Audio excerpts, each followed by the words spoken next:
Salatu wassalamu ala rasulillah. Wala hawla wala quwata illa billah. Rabbi syrah li sadri wa yassir li amri wahlul 'uqdatan min lisani yafqahu qawli.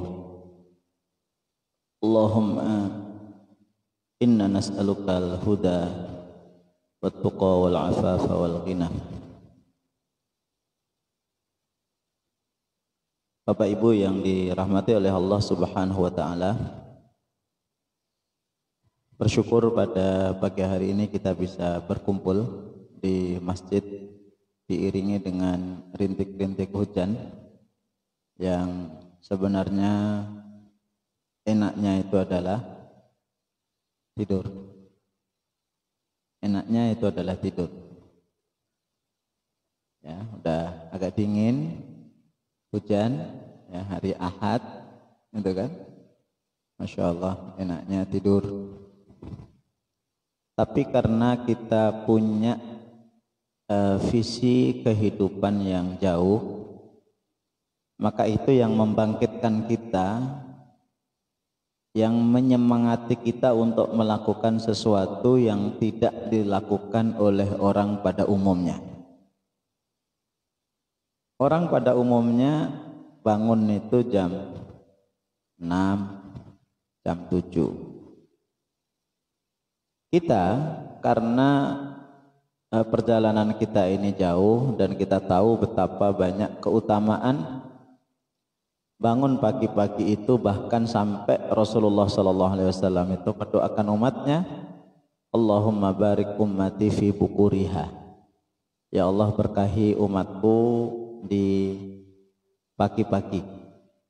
Jadi pagi ini kita sudah doakan oleh Rasulullah sallallahu alaihi wasallam. Maka orang yang bangun pagi itu tanda orang yang dapat berkah. Ya, orang yang bangun pagi itu orang yang dapat keberkahan. Apa itu keberkahan? Keberkahan itu kebaikan yang bertambah-tambah. Jadi semakin kita bisa bangun lebih pagi lagi, itu semakin berkah. Kemarin bisa bangun azan subuh, berkah. Berikutnya bisa bangun sebelum azan, berkah. Berikutnya bisa bangun jam 4, berkah. Setengah 4 berkah, jam 3 berkah. Dan itulah Rasulullah sallallahu alaihi wasallam.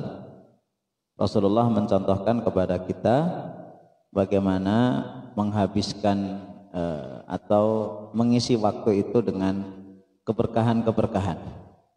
Pernah saya sampaikan di sini, Rasulullah mencontohkan bagaimana mengisi 24 jam. Ya, 24 jam, dan itu ditulis besar-besar. Kalau Bapak Ibu pernah umroh haji, itu biasanya sama travel diarahkan ke museum, namanya Museum Rasul, itu posisi sebelah kanan Masjid Nabawi, itu di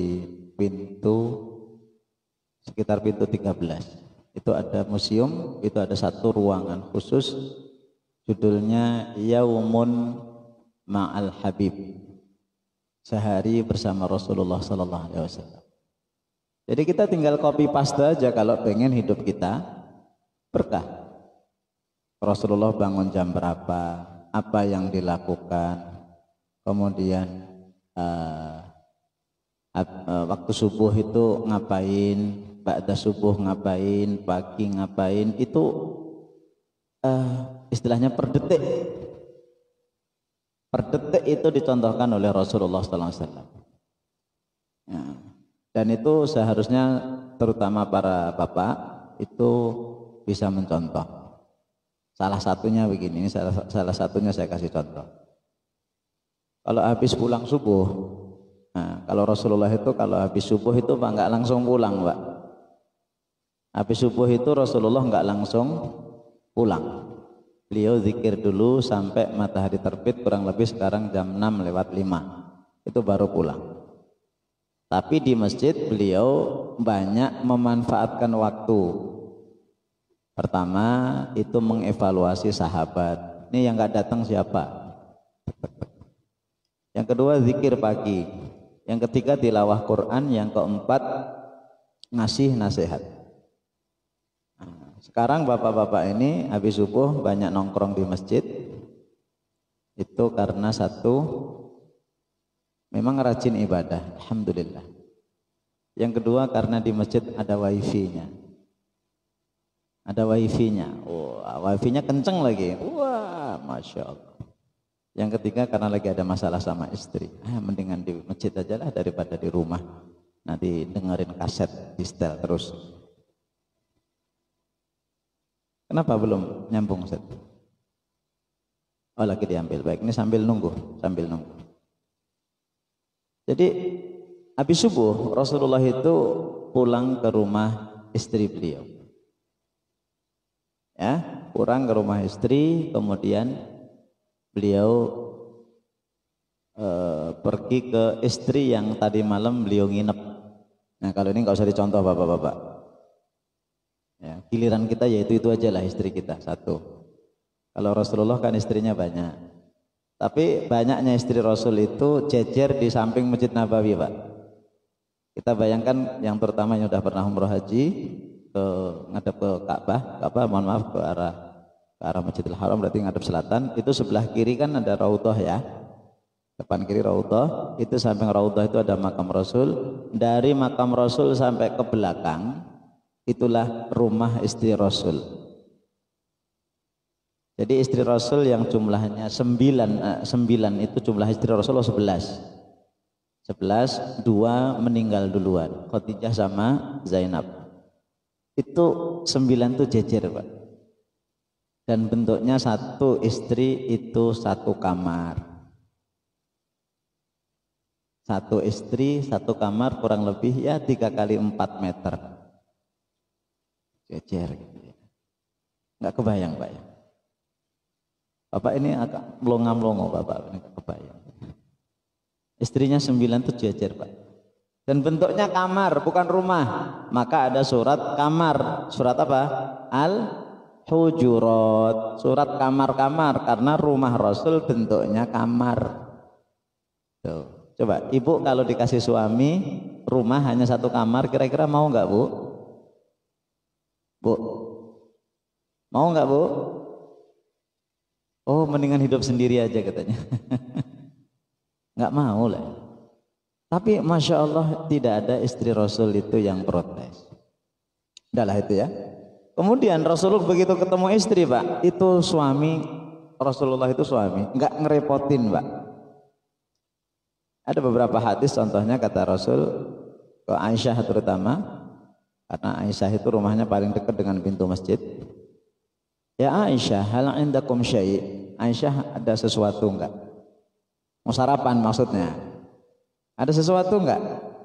Itu Rasul yang harus kita contoh, Pak. Jadi Rasul itu tipe suami yang enggak ngerepotin. Ada sesuatu enggak? Enggak ada ya Rasul. Enggak ada makanan. Apa yang dilakukan Rasulullah, Pak? Puasa. Coba bapak-bapak kalau ada istri, tanya istri, Bu, ada sarapan enggak? Aduh Pak, enggak ada Pak, lagi males. Ini mager, ini lagi mager, Pak. Tahu mager, Pak ya? Males gerak. Itu istilah anak-anak. Saya tahu dari anak saya nomor 3 itu. Hamidah, anak saya nomor 3 Hamidah. Ini, aduh, nggak mau ambil lagi mager. Di pager itu di depan gini, saya bilang. Kan pager itu, mager, males gerak. Ya coba.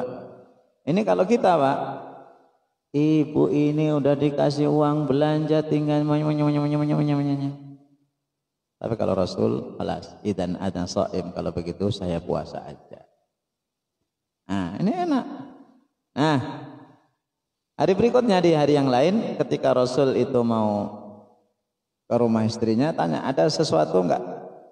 Beliau enggak tanya, ini kayaknya istri saya enggak masak, ini udah puasa aja lah saya.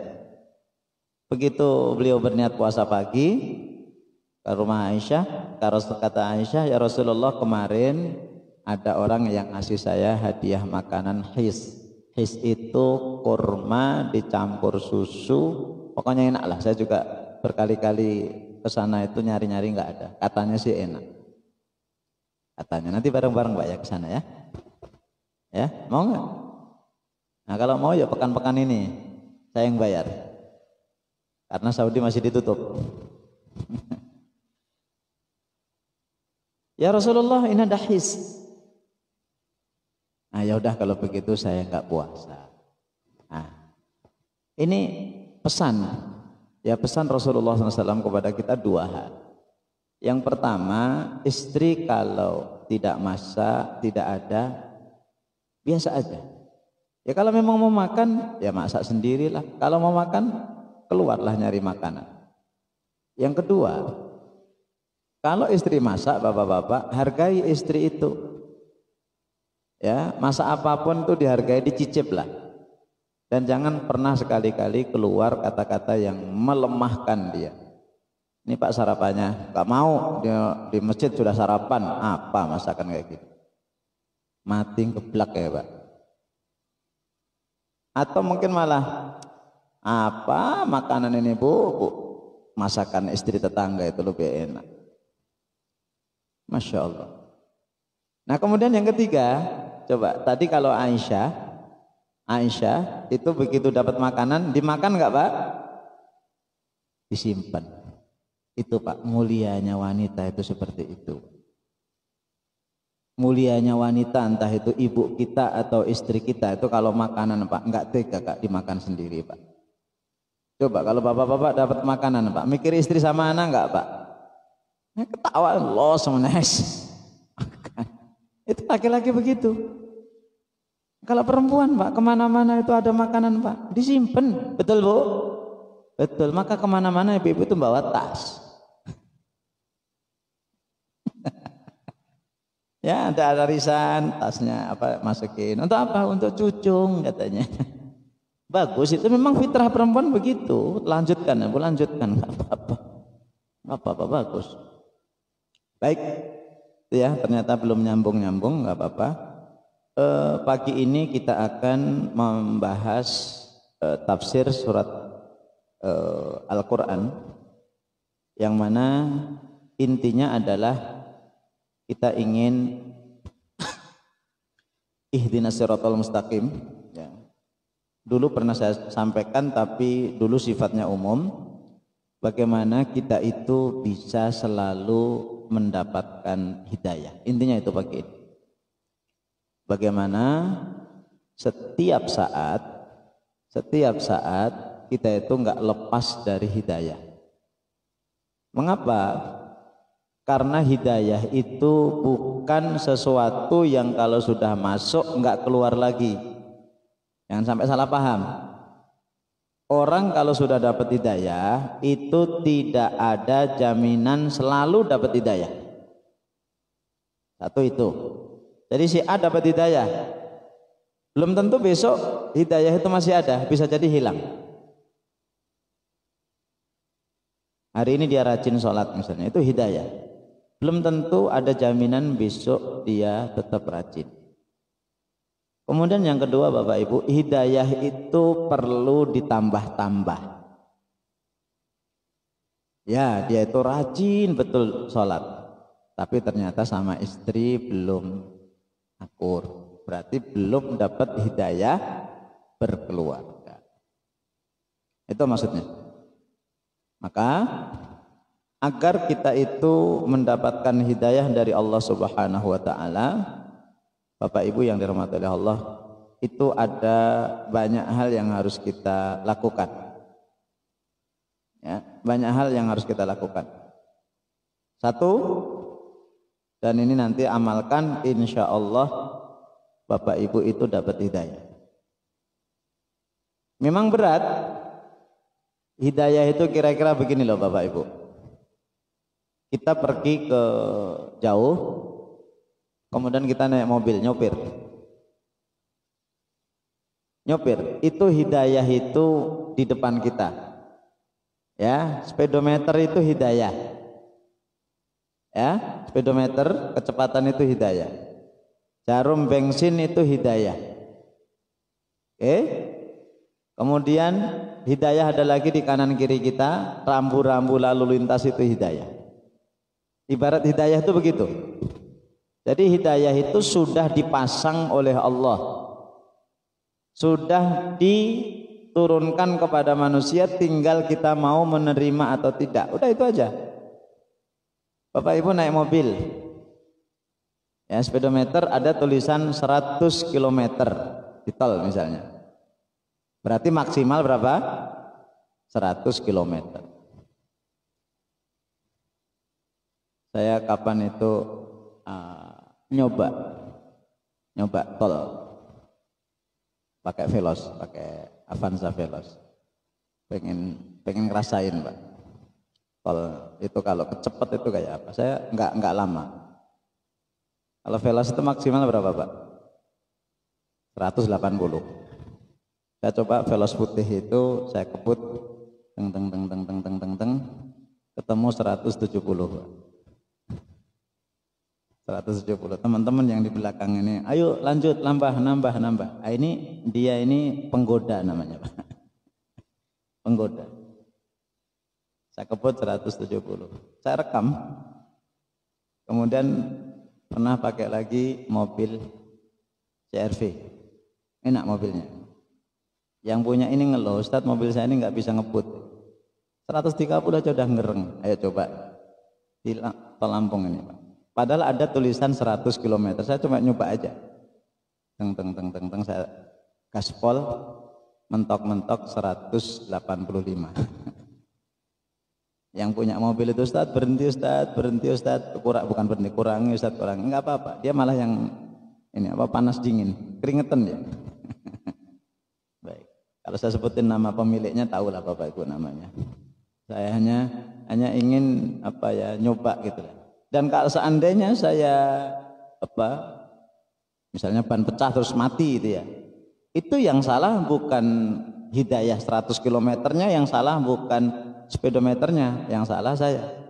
Kenapa? Karena nggak mengikuti hidayah. Itu kira-kira nanti di akhirat Allah azab orang-orang kafir, itu bukan salah Allah, karena Allah sudah ngasih hidayah. Tinggal orang itu mau apa tidak, itu aja. Maka orang-orang kafir di salah satu, nanti kapan-kapan kita bahas, ini judulnya angan-angan penduduk neraka. Itu banyak dalam Al-Quran. Salah satunya adalah surat Al-Mulk yang tiap malam sebenarnya kita baca. Wa qalu law kunna nasma'u aw naqilu ma kunna fi ashabis sa'ir. Dan mereka mengatakan seandainya kami mendengar dulu di dunia. Loh, berarti orang kafir di dunia itu enggak mendengar, Pak. Dengar tapi enggak nguping. Alhamdulillah kita dengar. Aw naqilu, atau kami berpikir, ma kunna fi ashabis sa'ir, kami tidak menjadi penduduk neraka.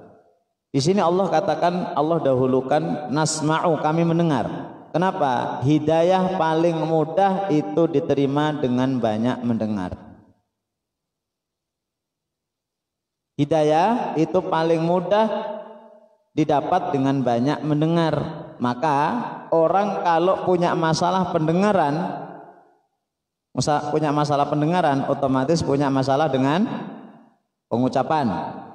Orang seperti itu tidak diazab oleh Allah Subhanahu wa taala. Sejak kecil dia tuli, dia bisu, maka dia tidak masuk orang-orang yang diazab. Kenapa? Karena dia sejak kecil memang tuli dan bisu. Baik, bagaimana cara kita itu biar selalu dapat hidayah, Bapak Ibu? Yang pertama, dekat-dekatlah dengan sumber hidayah.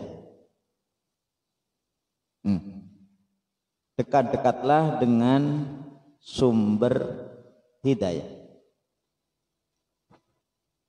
Apa sumber hidayah, Bapak Ibu?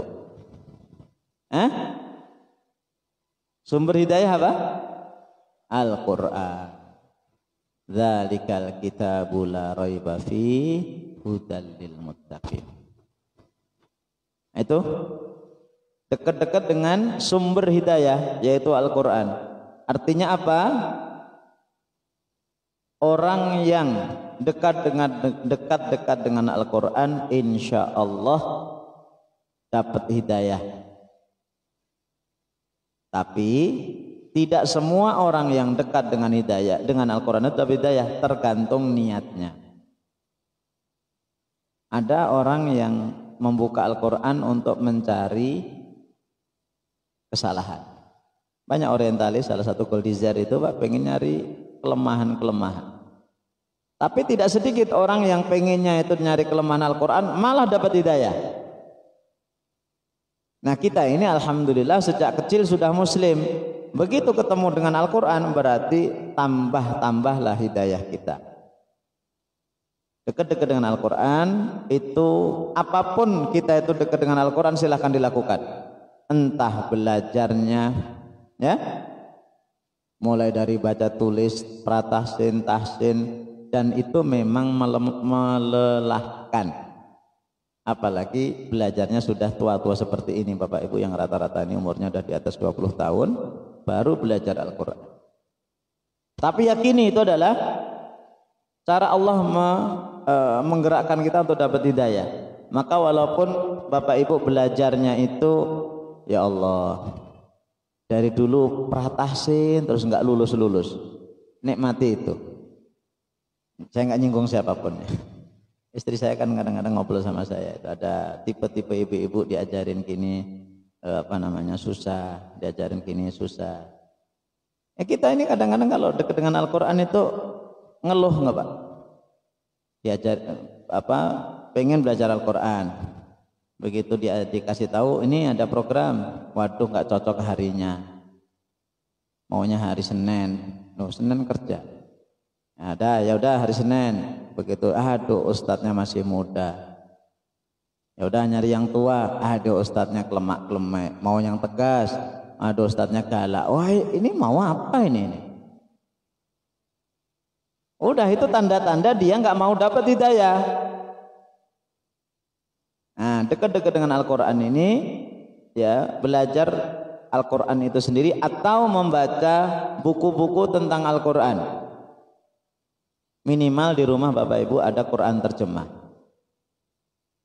Ya, minimal ada Quran terjemah. Syukur-syukur ada buku tafsirnya. Ya, standar buku tafsir kalau Ibu Bapak mau beli satu Ibnu Katsir. Ibnu Katsir kalau nggak bisa beli full, yang ada yang 10 jilid, ada yang 12 jilid, itu yang 3 jilid aja yang ringkasan. Nah, itu kalau pengen dapat hidayah lebih, dibacalah sehari 1 halaman, 2 halaman. Kalau ingin dapat hidayah dan pahala, belikan buku tafsir itu, letakkan di masjid, minta ke takmir masjid dibaca setiap pagi habis subuh. Wih, itu Masya Allah, Bapak Ibu dapat hidayah, Bapak Ibu dapat pahala, Bapak Ibu memberikan hidayah kepada orang lewat buku itu. Cuma bukunya mahal. Buku tafsir itu mahal-mahal, sekitar yang ringkasan itu sekitar 500.000. Mahal nggak ya? Mahal lah. Ya, tapi kalau HP 6 juta murah. Murah, HP 6 juta itu murah, apalagi HP yang Apple Croak itu. Kemudian berdekatan dengan Al-Quran juga membaca. Dan ternyata Masya Allah Bapak Ibu, hari-hari ini tuh paling ibadah kalau saya ya, paling baik itu membaca Quran. Karena banyak waktu luang. Yuk coba boleh di bulan Maret, April, Mei, Juni, Juli, Agustus, September, Oktober. Udah 8 bulan loh Pak. Kita banyak di rumah. Itu ibadah paling baik itu adalah Al-Quran. Baca, pokoknya dibaca, dibuat standar. Standar khatam berapa hari? Berapa tahun? Paling lambat sebulan. Iya, dan itu hidayah. Artinya Bapak Ibu semakin sering membaca Al-Quran, hidayah itu semakin dapat. Kenapa? Membaca Al-Qurannya aja udah hidayah itu Pak. Jadi jangan dikira hidayah itu ini cahaya itu masuk ke dalam terus tahu-tahu pinter. Bukan, dicari. Sebulan. Bisa ya sebulan Bapak Ibu ya? bisa, alhamdulillah. Kalau ibu-ibu bisa, kalau bapak-bapak saya nggak tahu. Bisa nggak Pak? Insya Allah harus. Apalagi banyak waktu kosong kita, ngapain aja. Siapa tahu kalau bisa lebih lagi, dan dicoba Pak. Semuanya dicoba. Paling enggak biar ngerasain. Ada misalnya kita dengar cerita, gimana ceritanya ya? Satu malam itu kok 1 juz misalnya. Dicoba Pak. Dicoba. Begitu dicoba bisa, tapi lemes habis itu. Habis itu suara habis. Ya kan? Paling enggak pernah nyoba. Ya pernah nyoba, dicoba Pak. Bapak Ibu dicoba. 1 rakaat Bapak Ibu sholat malam, 1 rakaat itu kuatnya berapa halaman misalnya. Dicoba aja. Sambil sholat, sambil buka Quran. Enggak boleh. Sambil sholat itu baca Quran pakai HP itu. Begitu udah capek. Baru ruku Allah, dilihat. Masya Allah, ternyata kuat 5 halaman. Itu dekat-dekat dengan Al-Quran itu seperti itu. Ya, itu yang pertama. Kemudian yang kedua, meminta kepada Allah untuk selalu diberi hidayah. Belum bisa Ustaz ya? Minta kepada Allah untuk diberi hidayah. Jadi hidayah itu milik Allah, kita minta. Dalilnya apa? Dalilnya itu hadis qudsi. Kata Rasulullah SAW, hadis qudsi, kata Allah, ya ibadi, wahai hamba-hambaku,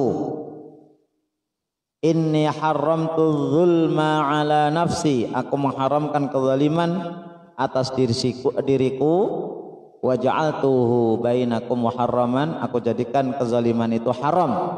Fala tadzalamu, maka kalian jangan saling menganiaya. Tuh, berarti kalau ada orang yang menganiaya, ya, itu berarti melanggar aturan Allah.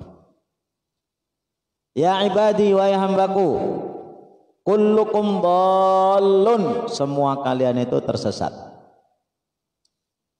Illa man hadaituhu, kecuali orang yang aku kasih hidayah. Fastahduni ahdikum, maka mintalah kalian hidayah kepada Allah, pasti aku kasih hidayah. Berarti orang-orang yang tersesat itu karena enggak minta hidayah, walaupun istrinya namanya Hidayati. Berarti minta kepada Allah. Nah, mintanya apa? Doa tadi yang saya baca, Allahumma inni as'alukal huda wat tuqa wal afaf wal ghina. Minta kepada Allah 4. Sehari paling tidak Bapak Ibu baca doa ini. Doa Rasulullah, hadis Sa'ad bin Abi Waqqas, itu dibaca oleh Rasulullah. Allahumma inni as'alukal huda wat tuqa wal afaf wal ghina. Minta 4. Nah, 4. Dan nanti kalau saya ceramah Bapak Ibu dimanapun, kalau saya mengucapkan menyebut angka, jangan pernah dihubungkan dengan politik. Ya, 4. Ustaz Hafi milih nomor 4. Ya, memang nomor 4 pilihan paling tepat. Ada nggak nomor 4 kita Pak? Nggak ada, maka saya berani nyebut. Jadi Rasulullah minta 4. Jadi kalau saya nyebut nanti ya, entah di sini tadi manapun, Ustaz Hafi ngomong angka 1 terus apa pilihannya nomor 1, di sana nomor 2, di sana nomor 3. Nggak ada urusan saya Bapak Ibu. Saya nggak ada urusan dengan calon-calon itu. Ya, nggak ada urusan. Nanti kapan-kapan kita bicara masalah bagaimana pemimpin yang ideal. Insya Allah nanti akan kita bicarakan. Jadi kalau saya sebut angka 1, 2, 3, 4, 5, jangan Ustaz Hafi ini juru kampanye nomor A, nomor B, nomor C. Wallahualam, wallahi sama sekali tidak. Rasulullah minta 4 nih Pak. 1 hidayah. Tuh. Padahal Rasulullah itu pemberi hidayah, pembawa hidayah, tapi tetap minta hidayah. Yang kedua, Rasulullah minta ketakwaan, padahal beliau itu paling ahlinya ahli takwa. Rasulullah itu orang yang paling bertakwa. Wa inni la'atqakum, sungguh saya orang yang paling takwa di antara kalian. Tapi masih minta takwa. Ini hebatnya Rasul dan para sahabat itu begitu, Pak. Mereka sudah baik tapi ingin baik terus. Kenapa? Tidak selamanya hidayah itu ada terus. Banyak contoh Bapak Ibu, orang-orang yang awalnya dapat hidayah kemudian hidayahnya itu hilang. Saya ambil contoh satu, disebutkan di dalam Al-Quran Bapak Ibu, di surat Al-A'raf 179, 180, 181 ya, posisi sebelah kanan tengah. Nah, begitu kata Ustaz Adi Hidayat. Ada kisah seorang ulama loh, ini ulama Pak, ulama namanya Bal'am bin Baura. Itu Masya Allah ulama yang tahu persis Taurat, tahu tentang Allah. Dan hebatnya doa itu apa-apa minta itu diijabah Pak. Minta ini diijabah, minta ini diijabah. Coba kira-kira Bapak, kalau Bapak Ibu jamaah doa dan diijabah, kira-kira minta apa?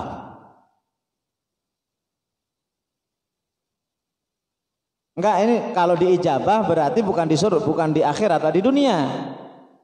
Di dunia, kalau diijabah itu berarti yang di dunia, karena ketahuan diijabah itu kan di dunia. Kalau kita minta surga, diijabah apa belum? Itu kan belum ketahuan. Ini minta di dunia diijabah.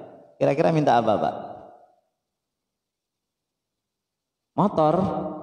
Ya Allah, kecil amat proyek motor.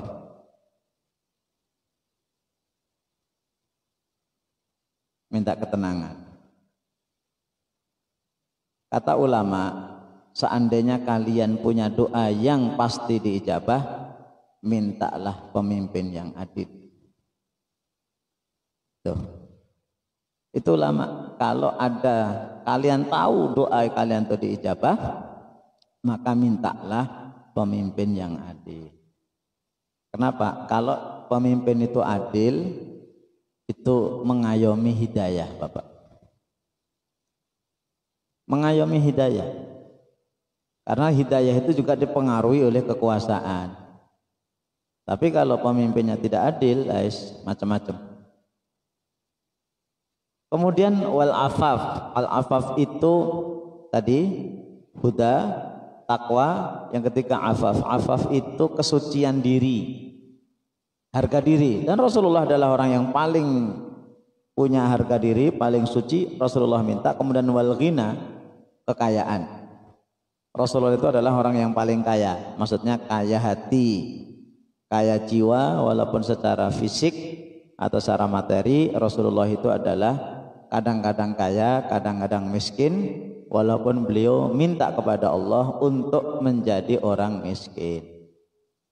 Ya Allah, hidupkan aku dalam keadaan miskin, matikan aku dalam keadaan miskin, dan kumpulkan aku nanti di padang mahsyar bersama orang-orang miskin. Itu Rasulullah. Nah, kemudian yang ketiga, ya kan? Yang pertama dekat dengan Al-Quran. Yang kedua minta kepada Allah diberi hidayah. Dan tiap hari doa kita itu kan minta hidayah. Ihdinas siratal mustaqim, itu minta hidayah. Nah tadi saya lanjutkan Bal'am bin Baura tadi Bapak Ibu, ulama tadi. Itu setiap doa dikabulkan, setiap doa dikabulkan. Akhirnya apa? Orang-orang datang kepada beliau minta didoakan. Pak Bal'am minta doakan kami, ya doakan kami, ya. Akhirnya apa? Mereka tahu kalau Bal'am ini ulama besar. Kemudian mereka minta Bal'am, tolong doakan biar Nabi Musa itu hancur. Satu zaman dengan Nabi Musa. Kata Bal'am awalnya, nggak boleh. Masa Nabi minta dihancurkan? Udahlah, tolonglah, nanti ngancam kita, nanti gusur kita dan seterusnya, nggak boleh. Nah, begitu nggak boleh apa Pak? Dari dulu itu lagunya sama sampai sekarang. Dikasihlah hadiah, dikasihlah uang, dikasihlah fasilitas. Akhirnya apa? Ya kelepek-kelepek lah. Kelepek-kelepek. Ya. Tadinya doanya gini, habis itu, nah udah. Maka orang kalau awalnya itu, begitu dikasih duit, diem. Nah, itu dari dulu memang begitu, Pak. Memang begitu. Coba saya dikasih uang 1 triliun, saya akan diem, Pak. Tapi sampai sekarang nggak ada yang ngasih uang. Nah. Akhirnya apa? Beliau juga akhirnya menuruti kemauan umatnya itu. Maka kata Allah apa? Fa'at ba'ahu syaiton, syaitan yang yang mengendalikannya. Fakana minal ghawin, maka dia termasuk orang-orang yang terpeleset, orang-orang yang tersesat. Itu sekelas ulama Bal'am. Nah, udah tersesat dia. Dapat hidayah. Yang kedua saya kata satu, di zaman Abu Bakar. Begitu Rasul wafat, itu terjadi apa? Gerakan apa? Pemurtadan. Ada gerakan ngaku-ngaku jadi nabi. Salah satunya adalah Musailamah di Yaman. Maka Abu Bakar ngutus kader terbaiknya namanya Ar-Rajal bin Unfuwah. Dikirim ke Yaman. Sampai di Yaman, Musailamah mengambil Ar-Rajal yang tadi itu adalah sahabatnya Abu Bakar, diposisikan tempat yang strategis. Akhirnya apa? Yang niat awalnya ingin berdakwah, akhirnya apa? Diam, Pak. Maka kalau ada orang yang begitu di luar jabatan kritis, Pak. Ini enggak cocok, ini enggak gini. Diambil, Pak. Tek, dikasih jabatan. Habis dikasih jabatan apa, Pak? Diam. Enggak usah kaget seperti itu. Begitu sudah pensiun, ngeritik lagi. Loh, kenapa waktu tanda tangan ente itu masih berlaku, masih dipakai, enggak ente manfaatkan? Itu lagu lama seperti itu, Pak. Dari dulu seperti itu. Nah, itu contoh orang-orang yang dapat hidayah tapi ternyata hidayahnya hilang. Dan kita tidak ingin mengikuti sejarah itu. Ya, Rasulullah, Allah hadirkan seperti itu agar kita ngambil pelajaran. Baik, itu yang kedua. Yang ketiga, tadi berdekatan dengan Al-Quran. Yang kedua, memohon hidayah. Yang ketiga,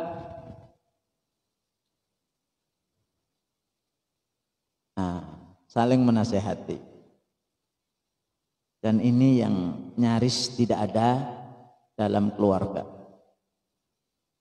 Saling menasehati. Saling menasihati itu berarti ada dua kelompok, ada dua orang. Ini menasihati, ini dinasihati. Ini menasihati, ini dinasihati. Tidak ada ceritanya orang menasihati terus, tidak ada ceritanya orang dinasihati terus. Saling menasihati. Dan itu adalah cara terbaik membuat kita itu istiqomah dalam hidayah.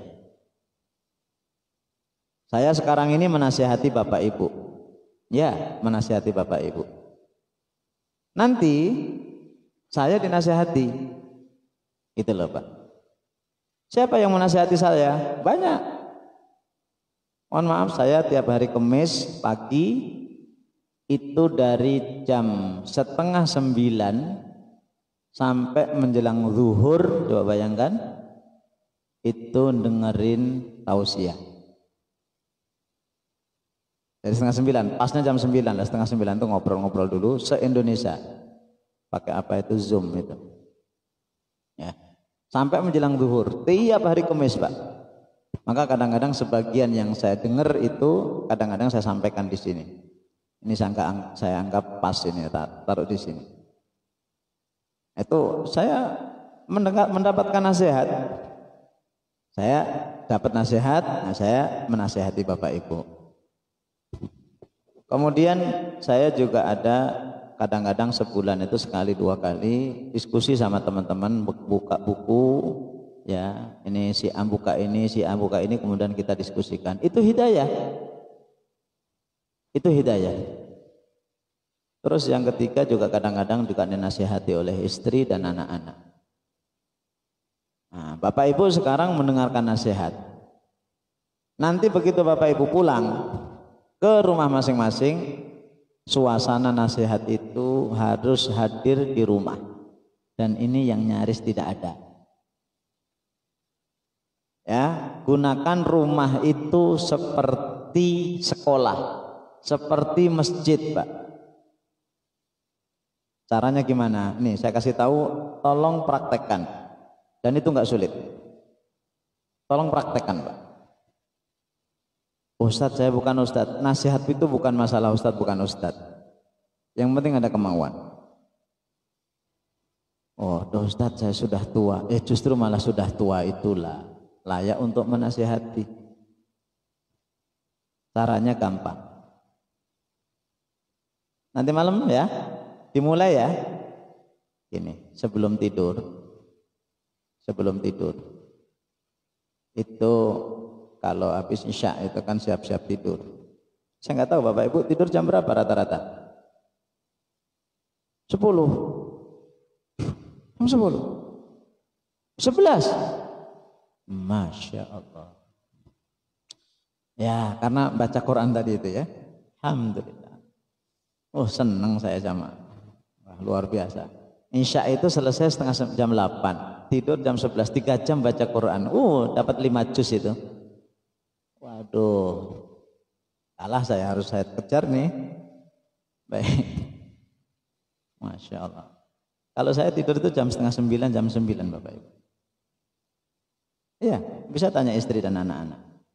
Kecuali tadi malam agak ribut anak-anak itu ngobrol aja sampai tidur, saya bilang saya mau tidur nggak bisa. Tahu-tahu 10:30 lah baru tidur itu. Tadi malam itu karena ceriwis anak-anak kan, kalau kumpul kan ceriwis. Ngobrol. Tapi biasanya tidur jam 8:30, jam 9. Habis isya, Bapak Ibu, suami istri itu coba ngangkat sesuatu tema yang baru didengar tadi siang, tadi pagi gitu ya. Nah, ini Bapak misalnya, Bu, tadi siang Bapak dengerin tausiah di Masjid Darul Fatah. Pematerinya Ustadz Fulan itu tentang ini Bu, istiqomah dalam mendapatkan hidayah. Nah, Ibu dengar seperti itu, responlah dengan baik. Oh ya Pak, Alhamdulillah. Ibu kan tadi nggak datang Pak, tolonglah. Apa isinya Pak? Nggak tahu Bu, Bapak tadi tidur. Itu sudah lumayan. Baik, saya katakan sudah lumayan. Suami udah benar, istri sudah benar. Kenapa? Suami sudah berani ngomong di depan istri. Kenapa? Banyak suami yang tidak bisa ngomong di depan istrinya. Pinternya ngomong di depan istri orang. Dan sikap istri benar, mau mendengarkan. Oh iya Pak, tadi apa Pak? Kenapa? Banyak orang, ini perempuan bukan di sini, di sana di Gunung Terang. Begitu dengar itu, alah Pak, Ibu sudah dengar, itu kan materinya, udah nggak usah ngomong lagi Pak. Apa Bapak ngomong? Ya udahlah Bu, nggak jadi.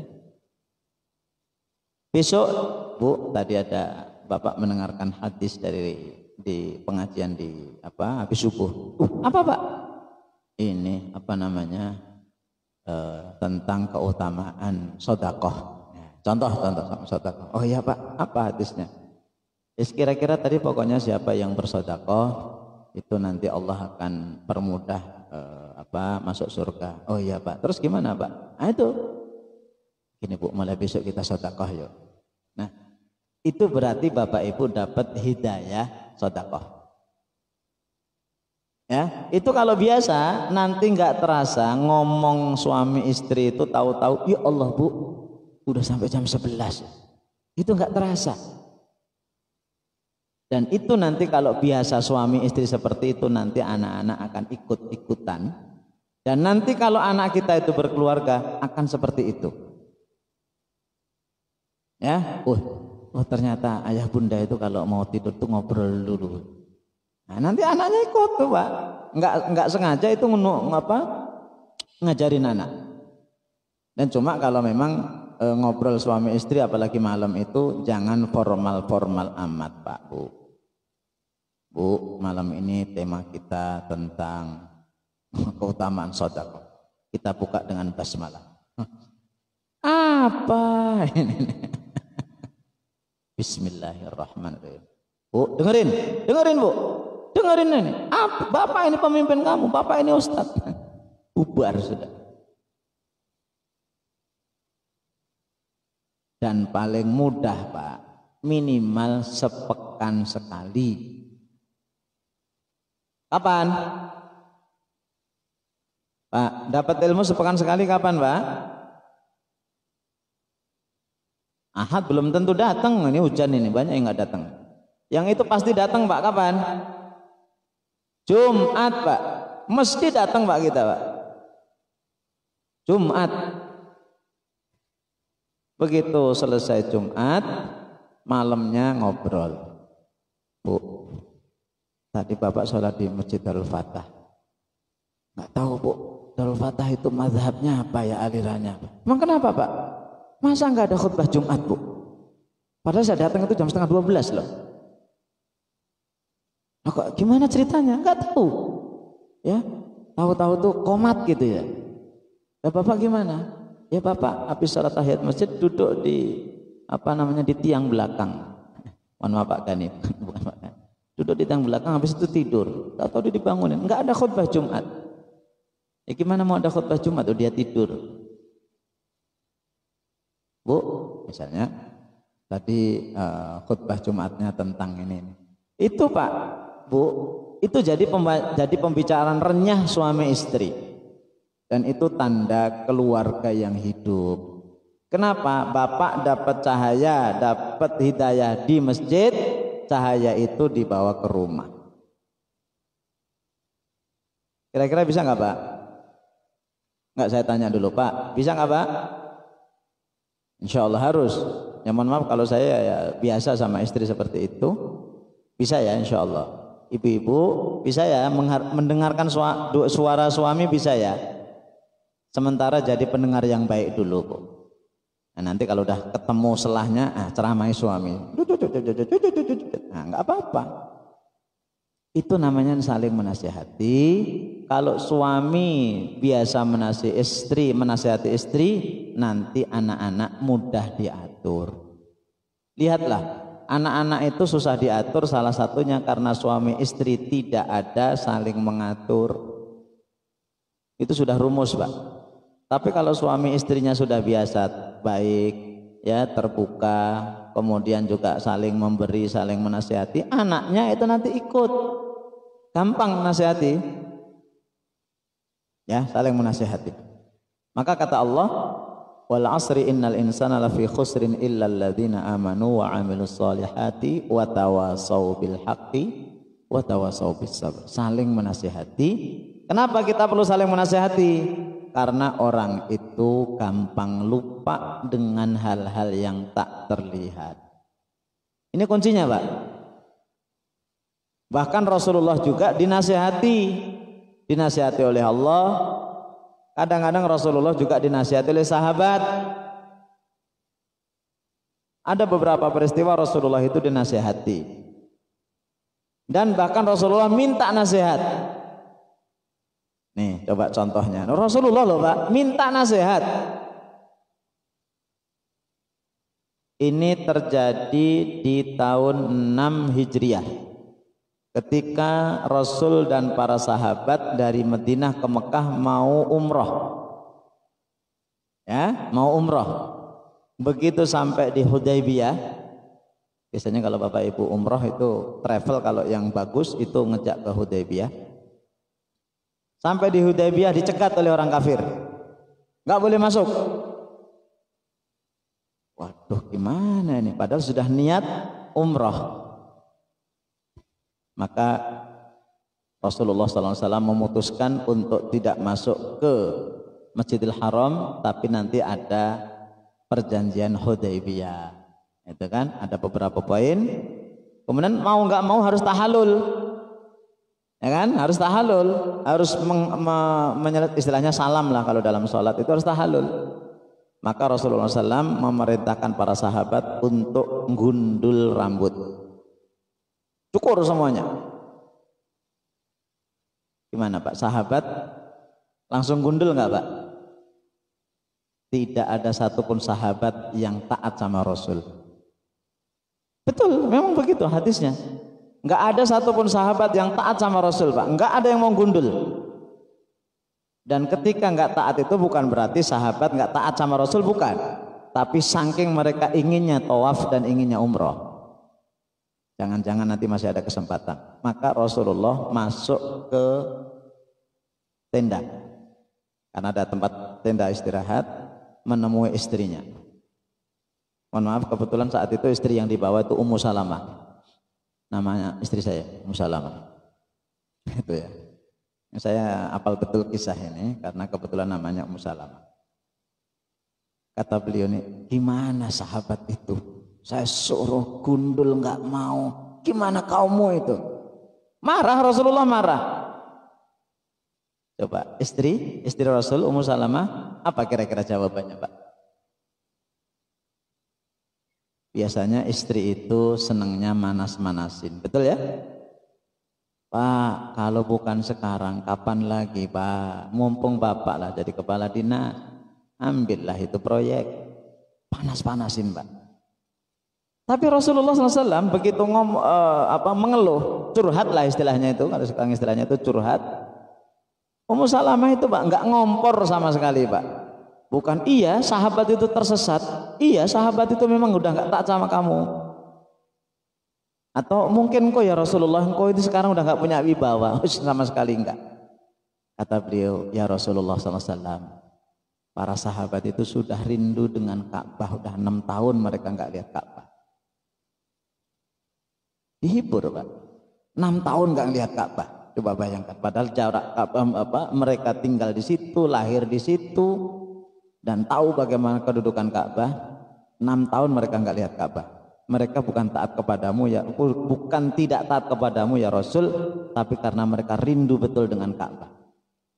Nah, karena engkau sudah suruh mereka untuk gundul dan mereka tidak gundul, coba sekarang kamu keluar, kamu gundul kepalamu kamu sendiri. Engkau gundul diri, engkau yang memulai. Nah, ini Pak, nasihat cespleng dari istri, kemudian Rasul keluar. Kemudian beliau ngambil gunting, beliau gunting. Habis itu Pak sahabat Pak semuanya gundul Pak. Kenapa Rasulullah bisa seperti itu? Karena nasihat dari istri. Itu. Maka bapak-bapak kalau dinasihati istri itu ya denger aja. Cuma suami itu bukan di sini, di sana di Gunung Terang. Suami itu kalau dinasihati istri biasanya, apa Bu kamu ini? Itu di sana orang sini mang. Itu saling menasihati Pak. Dan kita itu kalau dinasihati orang itu ucapkan alhamdulillah. Apa kata Imam Umar bin Khattab? Kalau bukan karena 3 hal, mohon maaf nih saya nyebut 3, jangan hubungkan dengan politik sekali lagi. Kalau bukan karena 3 hal, lebih baik saya mati. Laula salatun la ahbabtu an alqallaha. Kalau bukan karena 3 hal, pasti saya lebih senang meninggal dunia. 1, kalau bukan karena sholat malam, saya pengen mati aja. Bapak Ibu pernah merasakan begitu enggak? Oh kalau nggak ada sholat malam itu nggak enak. Beliau mengatakan begitu. Kalau bukan karena sholat malam dan berdoa di waktu malam, hampa hidup ini. Yang kedua, kalau bukan karena saudara-saudaraku seiman, ya, yang saling menasehati, yang memberikan nasihat, saya lebih baik meninggal dunia.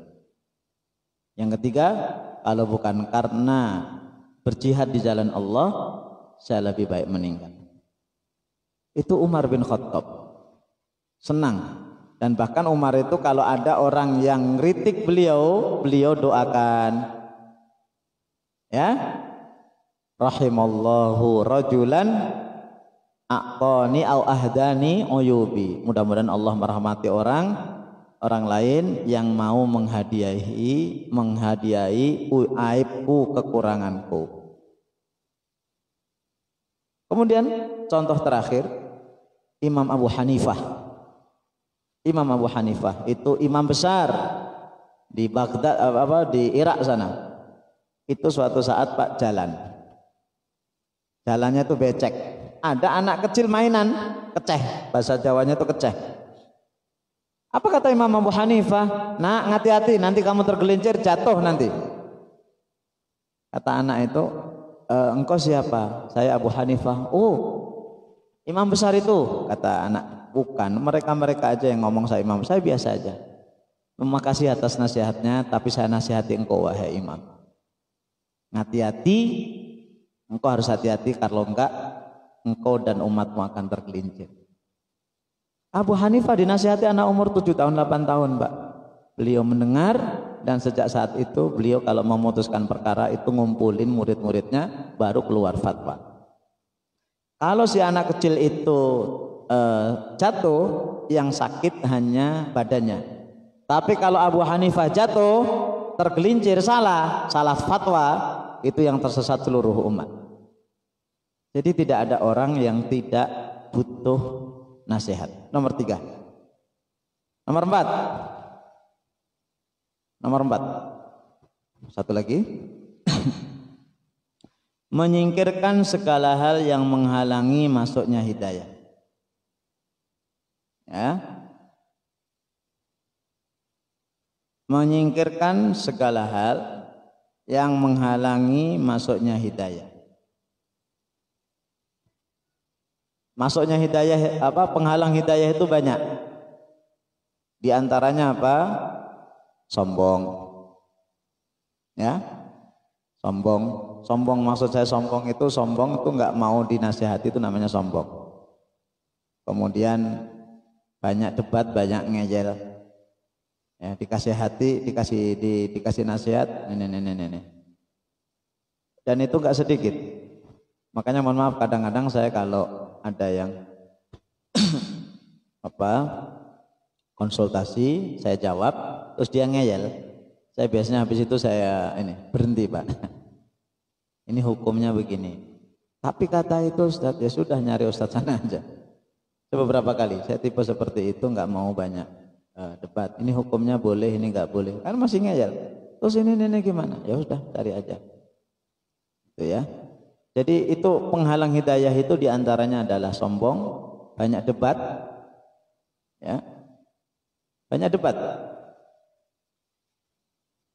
Kemudian teman-teman yang buruk, ya, teman-teman yang buruk. Itu contoh beberapa yang menghalangi hidayah itu disingkirkan. Sombong, debat. Ya, kalau memang mau debat, ada saatnya debat itu boleh, Pak. Debat itu boleh. Dan salah satu pekerjaan ulama itu berdebat. Ulama itu kerjaannya 3. Oh, ini saya sebut angka 3 lagi ya. Ulama itu kerjaannya ada 3. 1 ngajar. Yang kedua mengulang-ulang pelajaran, murojaah istilahnya. Yang ketiga debat, Pak. Itu kerjaan ulama begitu. Jadi tapi kalau debat itu sesama ulama. Udah ini debat sama-sama bukan ulama, sama-sama nggak ngerti, modalnya buka Google. Oh ini. Ya gimana seperti itu? Jadi kalau mau debat itu ada forumnya sendiri, forum debat. Dan dulu di zaman keemasan Islam, terutama di Baghdad, itu setiap khalifah itu sekarang kayak presiden lah ya. Itu ada ruangan khusus pertemuan debat antar ulama. Dan nanti khalifahnya ngelihat. Dan debatnya itu bukan sekedar masalah agama, tapi sampai masalah ilmu umum itu debat, Pak. Kayak misalnya nih, kayak sekarang, atau bukan sekarang ya, contoh sekarang corona. Itu kalau saya jadi presiden, satu, saya akan tutup akses tentang corona. Jadi sekarang orang itu ngomong corona itu ini semau-maunya, Pak. Terus yang kedua, saya akan datangkan ahli yang pro corona dengan yang anti corona. Disitulah debat. Nanti titik temunya apa? Kemudian yang terakhir mencari solusi. Ya, mencari solusi. Oh, obat corona itu ini. Karena sebenarnya obat corona itu sudah ada, Bapak Ibu. Tanpa harus suntik virus suntik apa itu. Nanti itulah. Itu tapi ini rahasia ya. Ini rahasia. Itu di dunia ini ada 10 profesor bakteri. Khusus bakteri. Salah satunya itu di Indonesia. Tinggalnya kalau nggak di Pesuruan di Surabaya. Itu ada obatnya. Ada obatnya. Ya tapi ya kadang-kadang ada hubungannya dengan bisnis ya. Nah, itu wallahualam. Itu kalau saya jadi presiden. Nah, itu dulu itu Pak, ada setiap khalifah itu ada majelis sendiri, majelis debat.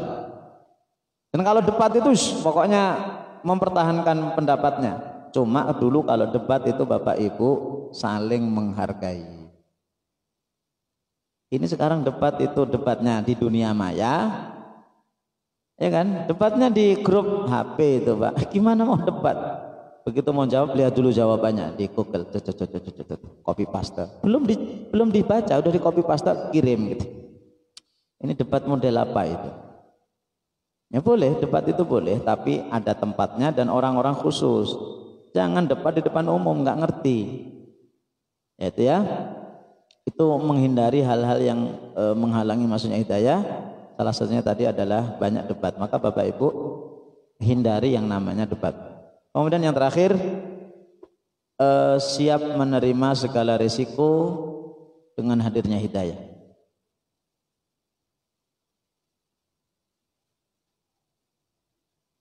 Jadi begitu kita dapat hidayah Pak, pasti risikonya ada.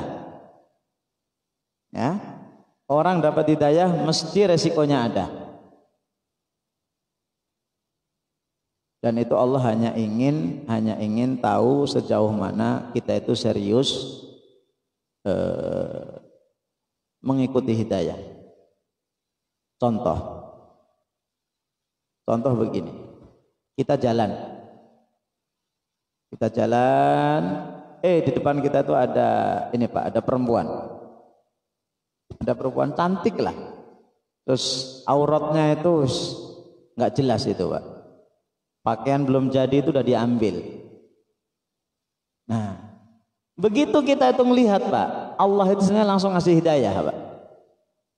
Nggak boleh, itu hidayah ya, itu hidayah. Tapi biasanya yang kedua, nggak apa-apa, kalau bukan sekarang kapan lagi? Mumpung istrimu kamu nggak ada, tuh lihat kanan kiri nggak ada orang. Nah itu hidayah sebenarnya Pak. Akhirnya apa, kita nunduk, walaupun nunduknya itu bukan begini ya. Intinya nggak ngelihat dia lah, mengalihkan perhatian. Itu berarti itu hidayah. Resikonya apa? Tidak menikmati pemandangan itu. Apa kata Rasulullah SAW? Siapa yang meninggalkan man taraka ma harramahullah, siapa yang meninggalkan apa yang diharamkan oleh Allah, awadahullahu khairan mimma tarakahu, Allah akan ganti dengan yang lebih baik. Itu namanya hidayah. Maka sebagai penutup, ini ada kisah saya ingin sampaikan, di mana kisah ini terjadi di zaman tabi'in. Di zaman tabi'in itu berarti pasca sahabat.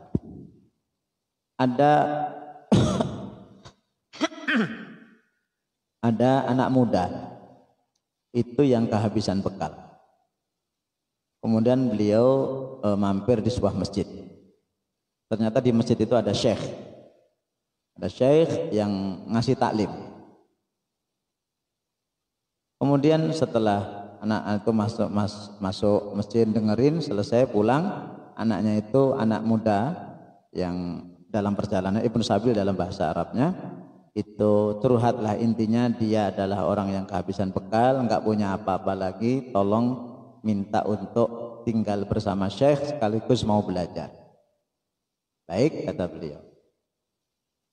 Nah, ternyata Syekhnya ini orangnya miskin, nggak punya apa-apa juga, makan kalau ada dimakan, kalau nggak ada ya sudah puasa. Waduh, anak ini sudah lama juga makannya itu kurang-kurang. Sampai suatu hari mereka ini 3 hari si anak ini nggak makan. 3 hari ini nggak makan. Nah, akhirnya karena nggak kuat, malam-malam dia keluar, nyelinap ke rumah orang mau nyuri makan. Zaman tabi'in. Begitu lihat lihat rumah pertama, dilihat ada perempuan, lo langsung pergi, nggak jadi. Barulah datang rumah kedua, kosong rumahnya itu, sepi. Dilihat, nah dia masuk ke dapur. Kemudian dibuka, nah itu ada di atas meja itu terong. Begitu dibuka, 3 hari loh Pak belum makan. Ya, Bapak Ibu sehari belum makan, melihat di atas meja makanan sederhana aja, nafsu makannya apa? Langsung naik. Walaupun ada nasi, ada dendeng, ada rendang, ada kepiting, ada udang, ada cumi, senang pengen makan kita itu. Ada terong Pak, langsung diambil. Bismillah. Begitu baru makan satu cokotan, satu gigitan, ingat astagfirullah, ini mencuri. Dibalikin terongnya, kemudian dilepeh, begitu. Langsung balik lagi dia ke masjid tadi. Banyak istighfar kepada Allah. Itu namanya hidayah. Hati nurani itu namanya hidayah, Pak. Begitu sampai di masjid, selesai pengajian,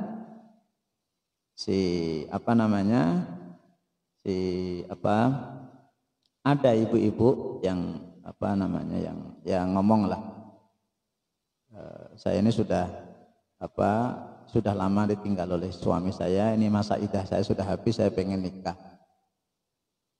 Nah, si Syekh tadi ingat ada anak muda sini, kamu udah nikah belum? Pengen nikah enggak? Ya pengen. Ya, tapi saya nggak punya apa-apa. Nah, Allah insya Allah akan cukupkan kamu. Ini ada janda muda dan kaya. Kamu mau nikah sama dia enggak?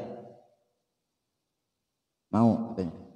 Ya udah, dipanggil wali sama 2 saksi, selesai. Enggak nyampe hitungan jam selesai nikah. Lalu suami itu bersama istrinya pulang ke rumah. Dilihatlah, ingat dia, loh ini kan rumah yang saya lewati yang ada gadis itu, saya enggak jadi. Ternyata kemudian masuklah rumah yang kedua itu. Istri suaminya itu deg-degan, ini rumah yang saya curi ini. Kata suamiku, inilah rumahku, silahkan kamu di sini. Kata dia, loh, ini rumah saya. Kamu udah lama nggak makan, udah 3 hari. Ayo kita ke dapur. Begitu dibuka, loh, suamiku lihat, ini kok ada yang gigit terong, ini siapa? Ini ada bekasnya nih. Diam kemudian ya nangis dia itu dan ngomong kepada istri-istriku, padahal baru kenal saat itu. Maafkan saya. Cerita dia. Apa kata istrinya? Demi Allah, inilah jawaban Allah, kata istrinya itu luar biasa, alim betul. Rasulullah bersabda, siapa yang meninggalkan apa yang dilarang oleh Allah, Allah ganti dengan lebih baik. Kamu hanya makan terong, ternyata kamu tinggalkan dan itu haram, Allah gantikan terong itu 1, terong ini halal bagi kamu, saya halal bagi kamu, dan rumah ini sekarang adalah milik kamu. Itu hidayah terong itu begitu. Ya, begitu. Jadi ternyata kita bisa mencontoh seperti itu. Baik, silakan kalau ada yang mau ditanya, langsung aja atau pakai kertas, HP saya nggak kebawa. Silakan.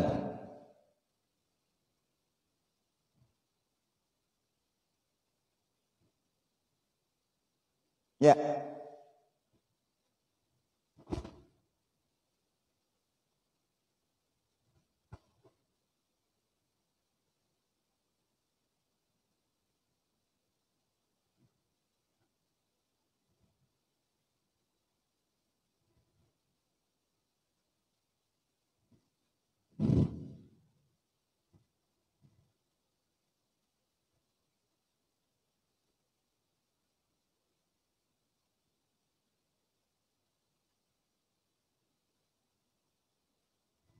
Baik. Pertanyaannya, banyak ulama yang masuk dunia politik habis itu berubah, intinya itu. Jadi sebenarnya tugas masing-masing itu jelas. Seorang ulama itu kerjaannya adalah mengawal agama. Dan dia harus dekat dengan umara, Pak. Kenapa? Pemimpin itu tugasnya itu dua sebenarnya. Saya sebut angka 2 sekarang kan, biar adil. Tadi 4, 3, 2, nanti 1 terakhir mungkin ya. 2. Tugas umara pemimpin itu 2. Itu disebutkan dalam kitab-kitab politik Islam, diantaranya Ibnu Taimiyah dalam kitabnya As-Siyasah Asy-Syar'iyyah. Yang pertama, siyasatuddin, mengatur agama, bagaimana orang itu adem ayem menjalankan agama. Itu tugas utama, dan bagaimana agama ini bisa berjalan dengan baik. Yang kedua, siyasatud dunya, mensiasati. Siasat itu katanya siasah itu ngatur, Pak, sebenarnya. Politik itu ngatur dunia. Diatur ya bagaimana dunia itu bisa makmur, ya, bagaimana dunia ini bisa rapi. Nah, terutama untuk yang pertama, umara nggak mungkin akan bisa mengatur agama kalau tanpa keterlibatan ulama. Disinilah seharusnya kalau yang benar itu sebuah sistem pemerintahan itu ada namanya ahlul halli wal aqdi. Ahlul halli wal aqdi itu dari para ulama. Ahlul halli wal aqdi itu kelompok orang-orang yang menjadi semacam dewan pertimbangannya presiden, Pak. Yang itu dari para pakar, yang betul-betul pakar, bukan hanya nama. Yang mereka itu nanti punya memberikan masukan kepada khalifah yang eksekutif yang bagian menjalankan. Nah, seharusnya begitu. Kemudian kalau ulama masuk politik kemudian berubah, saya selalu mengatakan kepada Bapak Ibu untuk husnudzon kepada siapapun. Ya, oh itu berubah Ustaz. Ya, berubah itu bisa jadi karena dia punya pertimbangan. Ya, punya pertimbangan. Oh begini dan dia punya ilmu. Kalau begini resikonya begini, kalau begini resikonya begini, kalau ini nggak diambil ini lebih resiko lagi. Jadi mereka ada pertimbangan. Ya, ya dimanapun lah, mau di pusat, mau di provinsi dan seterusnya, ada ulama masuk kok berubah, kita husnudzon sebaik-baiknya untuk tidak dah berubah, ya mungkin dia berubah, tapi yang paling baik adalah kita mendoakan. Dan ini yang jarang di Indonesia, apa, mendoakan pemimpin. Ya, Bapak Ibu, mohon maaf saya sebut aja, milih nggak milih Jokowi, dia sekarang udah presiden, doakanlah yang baik-baik. Milih nggak milih Pak Ma'ruf Amin, doakan. Milih nggak milih anggota dewan dari partai manapun, doakan. Ya, kalau mau mencaci atau mengkritik, kritiklah dengan cara yang santun, tapi yang paling baik adalah doakan. Masa sekian juta orang berdoa nggak ada yang dikabulkan? Pasti dikabulkan. Tapi kalau mencaci terus, itu tambah parah, tambah benci kita. Itu ya. Jadi itu yang bisa saya saya jawab. Mohon maaf kalau ada kekurangan, Ibu-ibu. Ya Ibu, yang duluan ngacung dulu ya. Waalaikumsalam.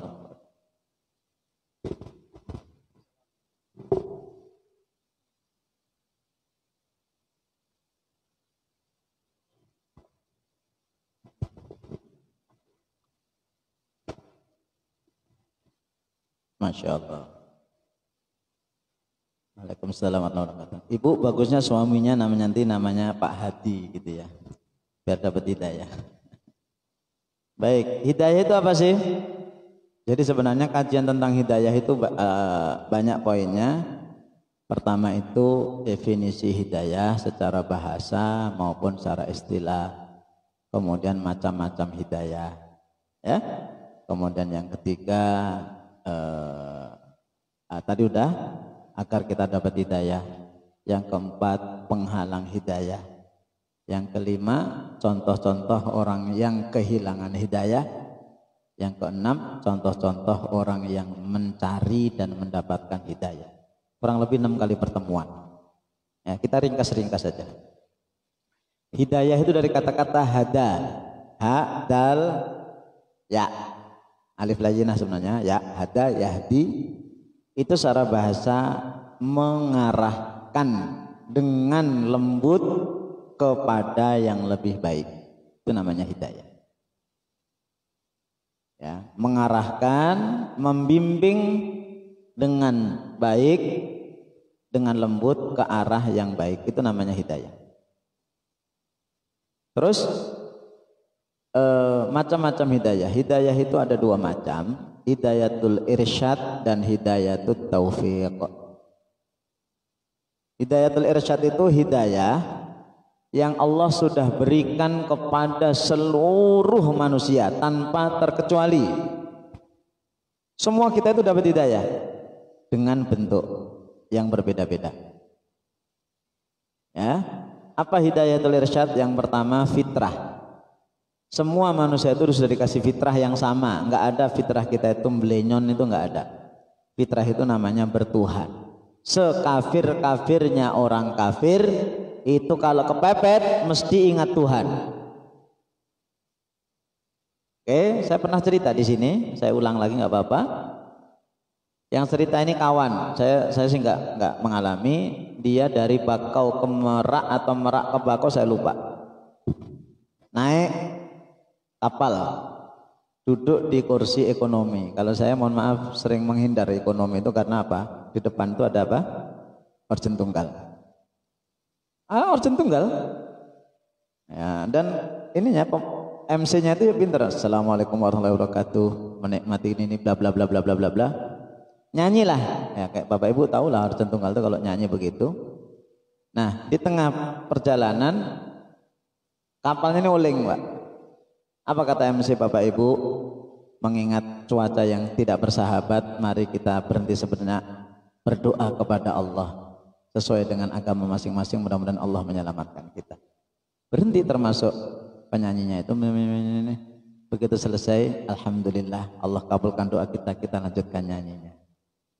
La haula wala quwata illa billah. Gimana? Ya, itu fitrah namanya, ingat Tuhan. Ya, saya suka ngasih contoh orang Jawa. Karena saya orang Jawa. Orang Jawa itu enggak sholat, enggak puasa, enggak haji, enggak zakat, enggak apapun, enggak kenal Allah. Sehat terus biasa aja, begitu sakit ngerukuh itu menggigit. Gusti, ya, siapa yang ngajarin Gusti itu? Coba bayangin. Fitrah. Kemudian yang kedua, Al-Quran itu sendiri itu hidayah. Al-Quran itu silahkan siapapun boleh mempelajari. Enggak ada ceritanya yang boleh mempelajari Al-Quran orang Muslim, enggak ada. Hudan linnas, petunjuk bagi manusia. Itu namanya hidayatul irsyad. Pengajian-pengajian ini namanya hidayah. Yang kedua hidayatul taufik. Hidayah untuk mencocokkan. Taufik dari kata-kata wafaqa, cocok, mempertemukan keinginan Allah dan keinginan kita. Ini yang kedua. Itu macam-macam hidayah. Contohnya gampang. Tadi subuh kita ada adzan, Allahu Akbar, Allahu Akbar. Itu namanya apa? Hidayatul irsyad. Semua orang dengar, betul ya? Semua orang dengar adzan subuh itu. Nah, cuma tidak semua orang yang dengar adzan subuh itu sholat subuh, apalagi ke masjid. Padahal begitu Allahu Akbar, Allahu Akbar, di telinga kita ada yang bisikin, malaikat bisikin, subuh. Itu namanya hidayah. Cuma kita, bagaimana menyambut hidayatul irsyad itu namanya hidayatul taufik. Nah, itu tergantung kita mau apa enggak. Begitu Allahu Akbar, adzan. Nanti dululah baru adzan. Udah hilang hidayahnya, Pak. Begitu selesai adzan, udah selesai adzan tuh. Nanti dulu masjid itu kalau antara adzan dengan qomat itu 15 menit. Apal dia? Tuh, udah mau qomat. Setannya itu bisikin. Itu ustadznya itu kalau baca panjang, nanti aja. Itu berarti pergolakan antara bisikan malaikat dengan bisikan jin, dan kita yang menentukan. Nah, kita yang menentukan itulah nanti Allah akan menghargai apa yang kita tentukan dan apa yang kita pilih. Kayak tadi, Bapak Ibu tadi habis subuh, aduh ikut pengajian apa enggak? Hujan, tidurlah. Dah hilang hidayah. Hilang hidayah. Begitu udah berangkat di tengah jalan hujan. Duh, hujan kayaknya ustadznya nggak datang. Jinnya itu nguping terus. Datang aja nggak apa-apa. Paling enggak kamu belajar perjalanan itu dapat pahala. Datang ke sini. Alhamdulillah dapat hidayah. Nah, itu jadi hidayah itu ada yang diusahakan.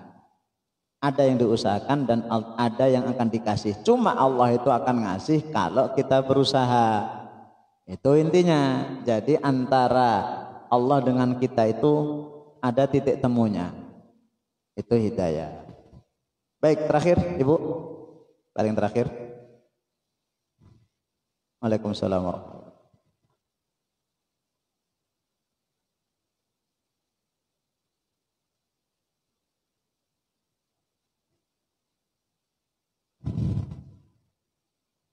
Alhamdulillah.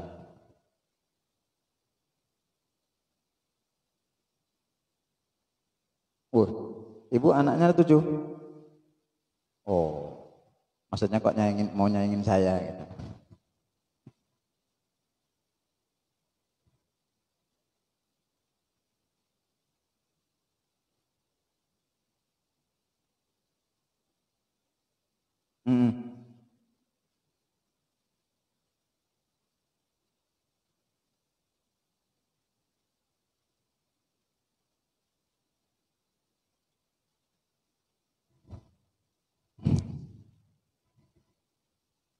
Ya.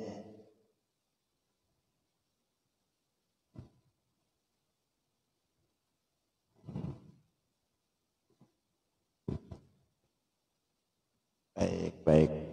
Sama-sama baik. Alhamdulillah Ibu termasuk keluarga yang besar, anaknya 7. Mudah-mudahan Allah lindungi Ibu beserta keluarga, dan kita yang masih mungkin punya anak itu contohlah beliau 7 berkeluarga hidup semuanya Bu ya. Oh 10, ya Allah 10. Masya Allah 10. Persis seperti keluarga istri saya. Istri saya itu anak yang ke-10. Saya anak yang ke-6. Makanya 10 tambah 6 berapa? 16. 16 bagi 2, 8. Anak saya minimal 8. Alhamdulillah Allah kabulkan, istri saya hamil sekarang yang ke-8. Insya Allah bulan Desember, mohon doanya, kemungkinan besar HPHT-nya bulan Desember. Bukan ngebut, itu terlambat Bu. Seharusnya udah 10 anak saya. Yang kedua keguguran. Jadi ini perlu dicontoh, anak 10 semuanya hidup. Ini sekarang rumahnya gede-gede, anaknya cuma 1, cuma 2. Ayo bapak-bapak ya, hari ini nanti salah satu temanya langsung ngobrol sama Ibu. Bu, masih bisa punya anak lagi enggak? Ayo Bu, insya Allah. Itu Pak ya? Iyalah Pak, ngapain aja? Apalagi ini corona, ini banyak di rumah. Insya Allah buat ditulis besar di tembok, corona negatif, istri positif begitu. Iya punya anak banyak, apalagi kata Ustaz Khalid Basalamah itu saya pernah dengar kajiannya itu, istri yang banyak melahirkan itu katanya sehat. Katanya begitu, wallah alam. Baik, Ibu begini. Ibu sebagai seorang wanita itu tidak ada halangan untuk menyebarkan hidayah. Buktinya apa? Istri Rasul sallallahu alaihi wasallam itu mereka adalah penyebar hidayah. Dan nanti paling tinggi itu adalah Aisyah, yaitu menerima hadis, hafal hadis Rasulullah SAW sekitar 2100. Tuh, dan kemudian disampaikan ke para sahabat. Yang pertama itu, kemudian yang kedua, ibu anak nomor 7 itu tidak ada halangan untuk mengajarin kakak-kakaknya. Saya ini anak nomor 6, anak itu saya itu anak terakhir juga, istri saya juga anak terakhir. Tapi ya kita yang suka dalam keluarga itu yang ngasih nasihat lah begitu. Walaupun saya anak terakhir, istri saya juga anak terakhir. Jadi itu enggak ada halangan. Nah, kemudian caranya bagaimana? Masalah utang piutang gampang. Hadirkan semua keluarga yang ada masalah itu. Ya, 7 berkeluarga atau 10 berkeluarga hadirkan. Hadirkan, kemudian terutama yang punya masalah. Terutama yang punya masalah, dan ingat dalam keluarga, dalam hidup itu Bapak Ibu, kalau kita menyelesaikan masalah, jangan melibatkan orang yang tidak ada kaitannya. Dan kalau kita menyimpan rahasia orang, jangan diumbar-umbar. Misalnya ibu 10 bersaudara, yang punya utang cuma berdua. Ya udah, selesaikan 2 orang itu. Jangan sampai yang lainnya tuh tahu kalau ini punya utang, kecuali ini punya utang, ngutangnya ke saudaranya. Ya udah, hadirkan semuanya.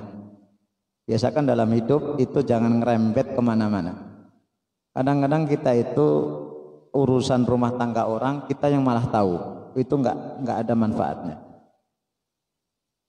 Contoh ini gara-gara kalau ini Pak suka nonton acara di TV, apa itu? Gosip, silet, pisau apa itu ya? Silet seputar selebritis ya. Pokoknya itulah saya ingat. Itu sampai si A, si B, ya itu tahu. Iwil, ya, Iwil lagi cerai sama istrinya kan? Ustaz kok tahu, baca dikit di detik.com saya itu. Si Sule mau nikah lagi kan? Oh, Bapak tahu juga, Mas. Saya hanya baca Bu, di rumah saya nggak ada televisi, saya pastikan nggak ada televisi. Saya hanya baca sekilas di detik.com itu, begitu buka kan ada berita utama. Ya, nggak saya hafal, Bu, nggak dibuka aja, oh tahu beritanya. Itu nggak perlu seperti itu, Pak. Kita baca, oh calon istrinya namanya Nadila siapa itu ya. Oh maharnya sekian. Apa manfaatnya? Contohlah kemarin kasusnya Ustadz Abdus Somad. Enggak rame-rame amat, enggak dipublikasi, enggak ada manfaatnya. Mohon maaf, saya itu udah tahu Ustadz Abdus Somad cerai itu sudah lama sekali Pak. Tapi enggak pernah saya sampaikan ke siapapun. Bahkan istri saya aja enggak saya kasih tahu Pak. Apa enggak ada manfaatnya? Ya nggak ada manfaatnya ya. Jadi kembali ke tema itu, kumpulkan yang bersangkutan, kemudian masalahnya apa. Kalau memang masalahnya itu hukum, ya Ustadz Nurkholis itu dihadirkan ke rumah aja Bu, suruh jelasin, udah selesai. Masalahnya apa ya, Ustadz Nurkholis kan ada nomor HP-nya, minta aja tolong janjian waktu, masalahnya seperti ini. Beliau yang mungkin pakar. Ya, beliau itu latar belakangnya tafsir tapi menekuni fikih. Saya latar belakangnya fikih, menekuninya tafsir. Aneh. Kubolak-balik. Tapi nggak apa-apa. Jadi itu biar nggak kemana-mana. Hadirkan ustadz yang memang pakar, banyak pakar fikih di Lampung ini banyak. Beliau, kemudian ustadz dari Tegineneng, saya lupa namanya, yang di Al-Ma'arif. Siapa? Al-Ghazali, itu juga pakar fikih itu, bagus beliau. Kemudian Ustadz Asep, memang kalau Ustadz Asep itu fikih klasik, beliau bagus banget, tentang ibadah, tentang apa itu bagus. Ustadz Hamdal juga bisa, manfaatkan mereka Bu, hadirkan. Bisa dihadirkan ke rumah atau keluarga ke sini, ya keluarga ke sini ngobrol. Jadikan Darul Fatah ini Bapak Ibu, kemarin kita ngobrol dengan teman-teman, jadikan Darul Fatah itu lembaga tempat untuk konsultasi, terutama konsultasi hukum. Ya, kalau konsultasi keluarga itu biasanya nggak cukup 1 jam 2 jam konsultasi keluarga. Jadi Darul Fatah insya Allah siap untuk membantu Bapak Ibu punya masalah. Bahkan dulu saya itu seneng melayani jamaah, satu ngasih nama. Saat alhamdulillah anak saya lahir, tolong namanya, ya namanya apa gitu ya. Namanya ini mau lahir, oh namanya ini musim corona, ya udah namanya koronis atau apa. Bahkan saya Bu, mohon maaf, itu sampai ya seneng gundul anak-anak itu.